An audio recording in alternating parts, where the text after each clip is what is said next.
Secunderabad cooperative bank की 25वीं सालगिरह के मौके पर Syed Ghouse Mohiuddin, chief editor IND today व जनरल सेक्रेटरी TUWJF ने अफान कादरी, सेक्रेटरी मेहर ऑर्गेनाइजेशन के हमरा सीनियर एहलकारों को तहनीत पेश की।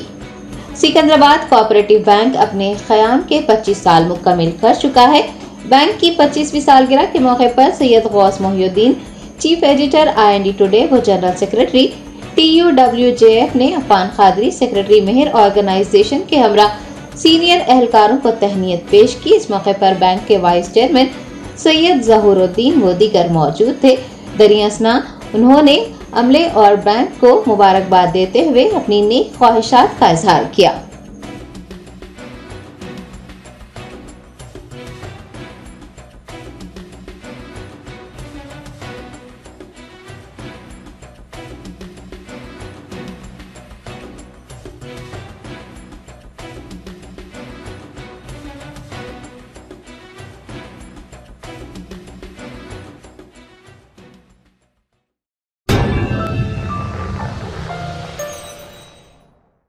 Germanton super speciality hospital, doctor Mir Jawad Zar Khan, senior experienced orthopaedic surgeon, bone fracture, joint replacement, hip replacement और स्पाइन सर्जरी कामयाबी से अंजाम दे रहे हैं। इसके अलावा neuro surgery, cardiology, gynaecology, dental, general medicine, dialysis और फिजियोथेरेपी जैसे शोबाजात में इंतहाई कामयाबी के साथ वाजिबी फीस में इलाज किया जा रहा है। शेयरिंग और प्राइवेट रूम्स, अस्पताल में 24 घंटे MRI, CT scan, 2D digital x-ray, ultrasound, operation theatre, ICU और लैब की सहूलत दस्तयाब है। आपकी उम्मीदों के ऐन मुताबिक Germanton super speciality hospital, pillar number 150, Attapur, Hyderabad.